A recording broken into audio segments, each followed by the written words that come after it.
What's up, guys? Today's video, we're working on another Wave Blaster 1. As you can see, I'm working in a very tight spot. It's actually on a beach cart, so it's even worse. But this is one of my buddy's skis. He recently purchased off of me. It was up for sale as a bone stock Wave Blaster 1, just with some graphics, some turf, and a hydro turf seat. But since he bought it, he has gone all out and has bought a factory mod pipe for it, bought a ride plate, looking for an intake rate, looking for sponsons. He's bought bars, you name it. He's trying to do it to it. So as you can see over here, he's got some brand new Riva wide bars. He's got new fuel lines. He's got a explosion throttle, bought a bilge setup, so bilge bracket, hardware for it, bilge housing, again, bracketry. This is the J boot for the B pipe down to the water box. I advised him of a new midshaft carry bearing housing. Who knows how old the other one is? It is an 30-year-old boat. Primer kit. New fuel filter, again, I advise that. Who knows how old the other one is. B pipe coupler, ODI grips, and then bilge switch, bilge, and then some gaskets in there for the B pipe. He's still waiting on new wax head pipe. The head pipe that he bought, or I should say the head pipe that came with his factory pipe setup. One of the screws, the person snapped as usual right there. Top one actually came out, and the person that had this pipe didn't know anything about factory pipes. Told us the top and bottom screw turned, but if you look, that's what the bottom screw looked like. In comparison, my pinky could literally almost fit in there. So whoever drilled it out pretty much destroyed this pipe.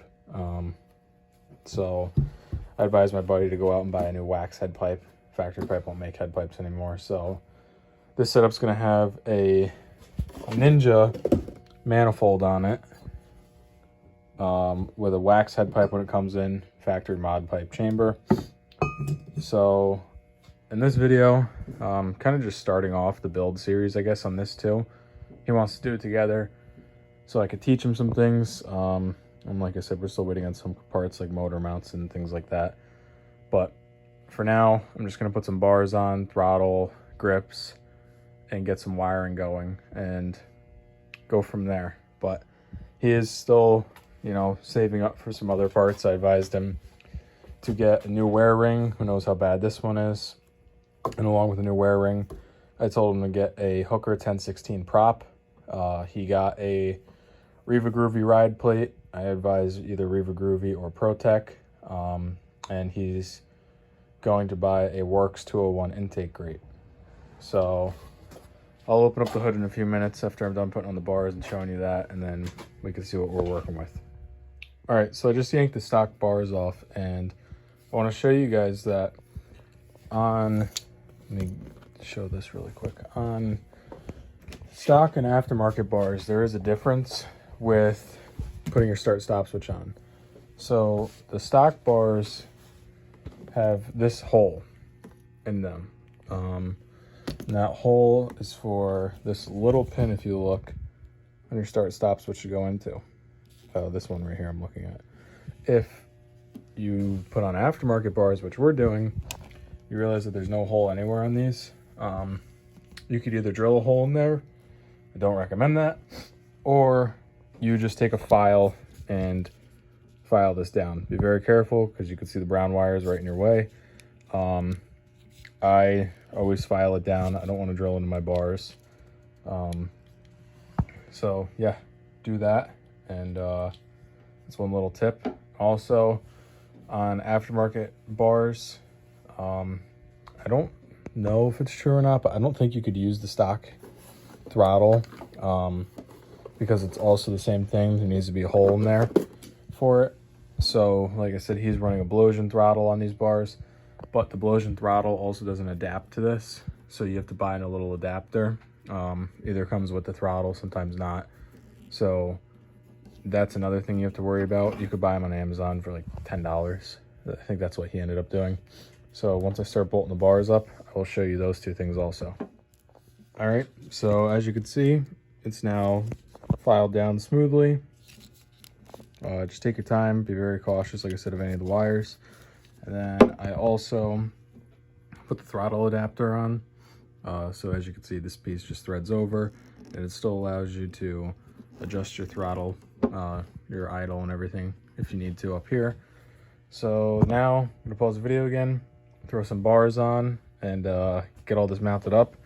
And you also got a bilge set up as I was showing earlier, and this is the one that mounts underneath your start and stop switch. So with this, in this kit, they did give me the screws and stuff that are they're longer and have the spacers. So when I mount up the bars, I'm gonna mount this up and just snake the wire down the tube along with everything else. So I'm gonna do that really quick. All right, bars are on, ODI grips, and explosion throttle along with the bilge on off. So yep, that's everything for now on the, I guess, handling components for steering wise. So now the next thing I'm going to do on this boat is I'm going to put a hood strut kit on it. I do it on all my blasters, told my buddy about it, and he said he's all in. So I'm going to go and grab the parts right now. Like I said, this is just coiled up in the hole until we get to wiring the bilge. But I have a kit already made up that he wanted that I did in the previous video. So I'm going to go grab that and start bolting that up. It's pretty simple. It'll use the stock 3 holes that are already there. And then I just got to peel up this hood seal where the bolt holes are going to be drilled in. Drill them and put some bolts in. And then he's just got to go out and buy some struts. I don't have any extras laying around right now. So that's that right now. Brackets now installed. So like I said, I'm going to work on to pulling the hood seal out and putting those in. They go from here to the center. Don't quote me, I have it in my other video. I'm going to look up the measurements, but I think it was 4 inches, and then it was 3 to the front of the bracket. So I'm going to methodically peel up this hood seal and then put these brackets in. So I'll come back once they're installed. All right, I installed the 2 bottom brackets. They use stainless steel, everything, washers on top, washers on bottom with a Loctite or nylon lock nuts. Again, these have all stainless steel stuff on them. So all my buddy's got to do is just go out and buy some hood struts, and then he can get rid of the little hood prop and have this thing lifted up in the air. Hopefully in the next video, you will see this engine bay empty. We're, like I said, ripping this motor out, putting Ross motor mounts in, getting rid of the stock OEMs. They were still good, but again, everything's old. So new motor mounts, new carrier bearing, bilge bracket. We're gonna run a bilge. There's already a bilge outlet cut in on this boat back there, but they put just like the stock plastic one in. So we got this red one to throw in there. We'll wire in the bilge. So the bilge switch wire is just dangling in here for now. New gas lines will go in this. So yeah, hopefully in the next video this hole's empty and we could figure something out, get a game plan going. But that's it for this video. Just something quick to show you one of the next builds upcoming on this channel. It's a really nice blaster, actually. I like the white and red graphics, so something that you don't see all the time. But don't forget to like and subscribe, and you'll see more of this blaster as we finish up some of the other builds. See you guys.